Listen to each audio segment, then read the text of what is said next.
भाई भाई थोड़ा आना आना आना भाई भाई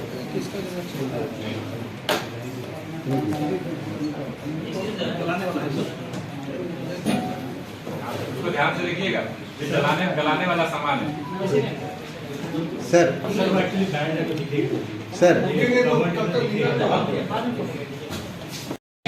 सभी 2024 को सोनारी थाना अंतर्गत एक ज्वेलरी शॉप में एक लूट की घटना को अंजाम दिया गया था और जिसमें कि बड़ी मात्रा में जो ज्वेलरी थी उसकी लूट हुई थी।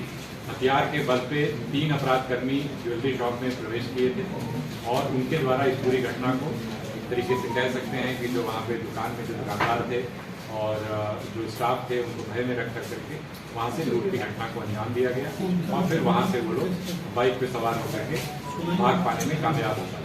इसको लेकर के सिटी एसपी के नेतृत्व में एक SIT का गठन किया गया जिसमें कि DSP हेडक्वार्टर 1 हेडक्वार्टर 2 थाना प्रभारी और इसके अलावा अन्य सब इंस्पेक्टर्स एवं टेक्निकल सेल के जो कांस्टेबल्स हैं वो शामिल थे और उनके द्वारा लगातार इसके ऊपर कार्रवाई की गई। जो भी मानवीय आसूचना और तकनीकी आसूचना है उसका संकलन किया गया, उसके ऊपर लगातार काफ़ी मेहनत की गई और उसके बाद इसमें जो हम लोग को इनपुट्स मिले उसके आधार पर कुल मिलाकर के 4 अपराधकर्मियों की इसमें गिरफ्तारी हुई है, जिसमें एक ऋषिराज उर्फ बिट्टू सोनी, दूसरा गोविंदा पासवान, तीसरा राहुल शर्मा और चौथा अभिषेक गुप्ता। जब इस पूरे घटना का जो उद्भेदन जो हुआ है उस प्रकार से मामला सामने आया है उसमें यही बात निकल करके आई है कि कुल मिलाकर के इसमें अभी तक 6 अपराधकर्मियों की संलिप्तता की बात सामने आई है, जिसमें कि 4 की गिरफ्तारी हुई है, 2 अन्य की गिरफ्तारी हेतु अभी छापामारी की जा रही है और इनको रिमांड में लेकर के और विस्तृत पूछताछ की जाएगी। घटना में जो ज्वेलरी जो जिसकी लूट हुई थी उनको इनके द्वारा गलाने का प्रयास किया गया और जो गलाया गया है जो सोना उसको हम लोगों ने बरामद किया है।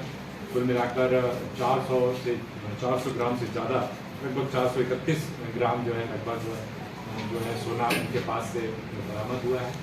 इसके अलावा जो घटना में प्रयुक्त हुआ था जो कि CCTV फुटेज में भी दिख रहा है उसमें जो कार्बाइन प्रयुक्त हुई थी देसी कार्बाइन है वो जो प्रयुक्त हुआ था वो और इसके साथ में 3 जो है वो आपको देसी पिस्टल वो भी उनके पास से बरामद हुए हैं।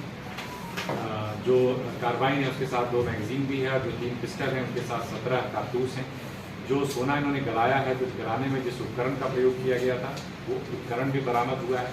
साथ ही साथ फुटेज में स्पष्ट तौर पर जो बाइक दिख रही है वो बाइक भी इनके पास से बरामद हुई है और एक काले रंग का जो बैग जिसमें कि ये वेपन्स और बाकी चीज़ों को लेकर के जा रहे हैं उस बैग को भी इनके पास से बरामद किया गया है। तो कुल मिलाकर के ऐसा कह सकते हैं कि इसमें एक अच्छी कामयाबी मिली है पूरी टीम एफर्ट के द्वारा और इस कांड का जल्दी खुलासा किया गया है, रिकवरी भी की गई है, अरेस्टिंग्स भी हुई हैं और फर्दर अरेस्टिंग्स के लिए हम लोग प्रयास कर रहे हैं। इन लोगों के अगर आपराधिक इतिहास की बात करें तो इनमें से सभी का आपराधिक इतिहास रहा है और पूर्व में भी ये लूट डकैती इत्यादि जैसी घटनाओं में शामिल रहे हैं। अभी कुछ दिनों पूर्व एक और जिले में एक ज्वेलरी शॉप में घटना हुई थी, उस घटना में भी इसी गिरोह की संलिप्तता कैसे उसका भी 50,000 रुपये कैश और जैसा मैंने बताया लगभग 431 ग्राम गोल्ड जो इनके पास है। तो ये लोग जमशेदपुर के ही रहने वाले हैं सर? नहीं, ये लोग पलामू के। कहाँ से पकड़ा है सर? ये सारे के सारे लोग जो हैं इसमें अलग अलग जगहों से हैं। एक रांची से पकड़ाया है और बाकी जो है वो पलामू से। इस घटना जैसा मैंने आपको बताया कि एक और गढ़वा जिले में किसी गिरोह के लोगों के द्वारा जो है घटना को अंजाम दिया गया था और इसके अलावा और कई स्थानों पर पलामू में और आसपास के वहाँ के जिलों में इस प्रकार की लूट डकैती की कई घटनाओं को और चोरी की भी कई घटनाओं को इनके द्वारा। सर इस लूट की घटना को कब से ये प्लान कर रहे थे?